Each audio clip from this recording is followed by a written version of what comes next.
আসসালামু আলাইকুম। Mastering share বাজার কোর্সের তৃতীয় মডিউলের দ্বিতীয় ক্লাসে সবাইকে স্বাগতম। আজকে আমরা জানবো শেয়ারের প্রকারভেদ সম্পর্কে। তো আমরা যে শেয়ার মার্কেটে বিনিয়োগ করে থাকি, সাধারণত যে শেয়ারগুলো আমরা ক্রয় করে থাকি সেগুলোকে বলা হয় কমন শেয়ার। আর এছাড়াও আরেকটা আছে আপনার প্রিফারেন্স শেয়ার।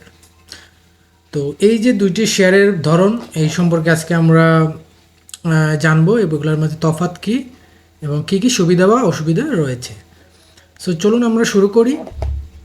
তো প্রথমেই হচ্ছে আপনার শেয়ার বা স্টক আসলে কী। সো আমরা অলরেডি জানি শেয়ার বা স্টক আসলে কী। আমরা সাধারণত শেয়ার ডিএসসি বা সিএসসিতে যে শেয়ারগুলো কেনা বেচা করি, ঠিক আছে, সেগুলি হলো কোম্পানির একটা ক্ষুদ্র অংশ এবং সেটাকে আমরা শেয়ার বলে থাকি। তো এটার মাধ্যমে কী হয়, আপনার কোম্পানির অংশীদারিত্ব কেনা যায়।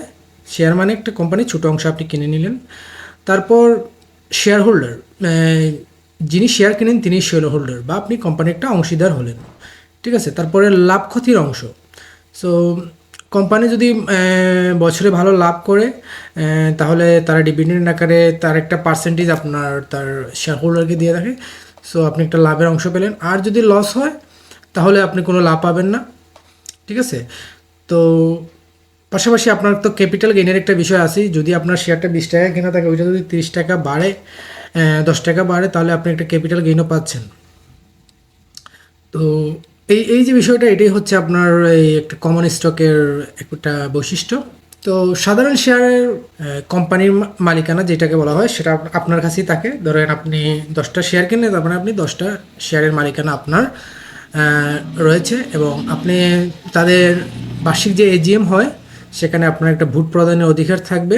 পাশাপাশি লভ্যাংশ যদি কখনও কোনো ডিভিডেন্ড দেয় প্রতিষ্ঠান বা বছর শেষে বা বছরের মধ্যখানে, আপনি সেই ডিভিডেন্ডটা পাবেন। এবং একটা ডাউনসাইড হচ্ছে আপনার কমন শেয়ার, সেটা হচ্ছে ঝুঁকি। দ্যাট মিনস আপনি যদি কোম্পানি লস করে বা কোম্পানিটা যদি দেউলিয়া হয়ে যায়, তাহলে আপনি টাকাটা পাবেন সবার শেষে, যেখানে প্রিফারেন্স শেয়ার হোল্ডারটা সাধারণত টাকাটা আগে পেয়ে থাকে।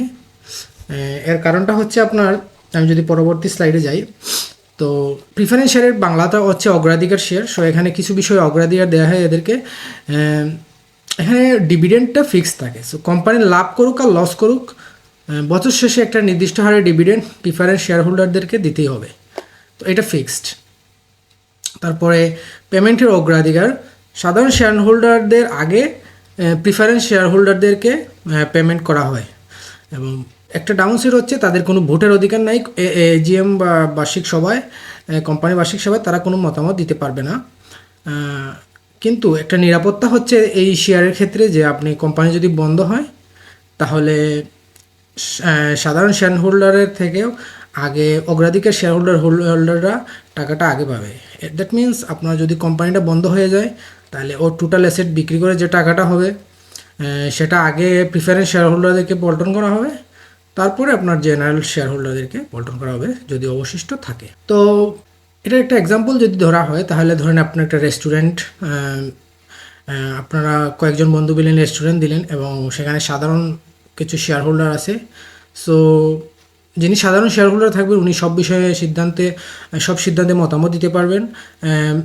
লাভ ক্ষতি যেটা আসবে সেটা পাবেন এবং লস হলেও যেটা আসবে ক্যালকুলেট করে সেটাই পাবেন, ঠিক আছে। আর অগ্রাধিকার শেয়ারের ক্ষেত্রে হবে কি, আপনার মানে লাভ ক্ষতি যাই হোক প্রতিষ্ঠানের, এটা ধরেন আপনার একটা 10%, লাইক ব্যাংকের এফডিআর এর মতো, ধরেন 10% যদি থাকে ইয়ারলি আয়ের গ্যারান্টি, ওইটা দিতেই হবে যদি প্রিফারেন্স শেয়ার হোল্ডার হন। এক্ষেত্রে লাভ লসের কোনো বিষয় নেই। আর ইন সামকে যদি ওই আপনার রেস্টুরেন্টটি যদি বন্ধ করে দেওয়া লাগে, তাহলে সবগুলো অ্যাসেট বিক্রি করে আপনার যা হবে, সেটা যদি বল্টনের বিষয় আসে, তখন আগে প্রিফারেন্স শেয়ার হোল্ডাররা গুরুত্ব পাবেন। তারপরে আপনার জেনারেল শেয়ার হোল্ডাররা এটার অগ্রাধিকার পাবেন। তো আরেকটা বিষয় হচ্ছে, তারা সিদ্ধান্তে অংশগ্রহণ নিতে পারবে না। সো আপনার রেস্টুরেন্ট রিলেটেড কোনো যদি সিদ্ধান্ত হয়, তাহলে তারা সেটা অংশগ্রহণ করতে পারবে না, কারণ এটা অগ্রাধিকার শেয়ার হোল্ডার। তারপরে হচ্ছে আপনার, আমরা যদি একটা টেবিল দেখি যে লভ্যাংশের বিষয়টা, সো তারা অনির্দিষ্ট লভ্যাংশ পাবে যারা সাধারণ শেয়ার হোল্ডার আছে, যেমন আমরা যারা শেয়ার মার্কেট থেকে শেয়ার কিনি, আর অগ্রাধিকাররা ফিক্সড পাবে। সো এরা যদি 15% দেওয়া হয় থাকে, তারা প্রতি বছর এদেরকে 15% করে অগ্রাধিকার ডিভিডেন্ড দিয়ে যেতে হবে, ঠিক আছে। কিন্তু সাধারণ ক্ষেত্রে এই বিষয়টা যথোপযোগী নয়। এটা ডিপেন্ড করবে কোম্পানির পারফরমেন্সের উপর, তারা যেটা ডিসাইড করবে। যদি এই বছর চায় দিতে ডিভিডেন্ড দিবে, না হলে নাই। তো ওইটার উপরে লভ্যাংশটা নির্ভরশীল করবে। ভোটের অধিকার সাধারণ শেয়ার বিনিয়োগকারীর আছে, অগ্রাধিকারে নেই।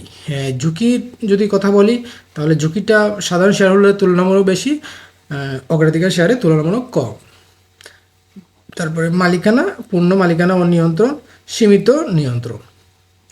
পেমেন্ট অগ্রাধিকার সবার শেষে পাবে এবং অগ্রাধিকার শেয়াররা সবার সাধারণ শেয়ারের আগে পাবে।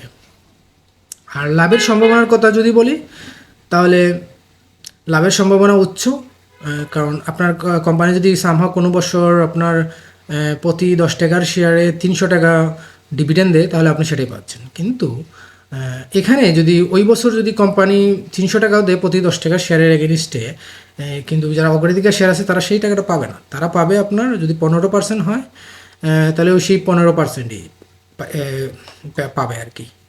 সো লাভের সম্ভাবনাটা তাদের ফিক্সড। তো যেহেতু লাভ বেশি, সেহেতু আপনার ঝুঁকির পরিমাণও বেশি, ঠিক আছে, সাধারণ শেয়ারের ক্ষেত্রে। তারপর আমি যদি পরবর্তী স্লাইডে যাই, তো নতুন বিনিয়োগকারীর জন্য টিপস হচ্ছে, বাংলাদেশি বাজারে কমন শেয়ারই বেশি পাওয়া যায়। তো প্রিফারেন্স শেয়ারগুলো সাধারণত ইনস্টিটিউট ইনভেস্টররা কিনে থাকে।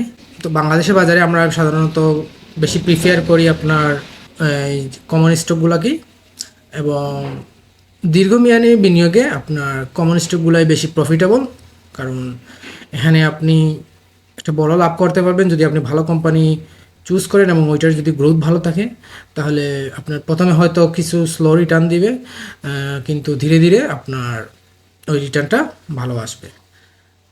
তো এটাই ছিল আসলে আপনার সাধারণ শেয়ার ভার্সেস অগ্রাধিকার শেয়ারের মধ্যে তফাৎ। সো এখন যদি আমি এটার সারসংক্ষেপ বলি, তাহলে হচ্ছে আপনার সাধারণ শেয়ার হচ্ছে পূর্ণ মালিকানা এবং আপনার ভোটের অধিকার পাচ্ছেন, অনির্দিষ্ট কিন্তু উচ্চ লাভের সম্ভাবনা থাকছে এবং তুলনামূলক বেশি ঝুঁকিপূর্ণ।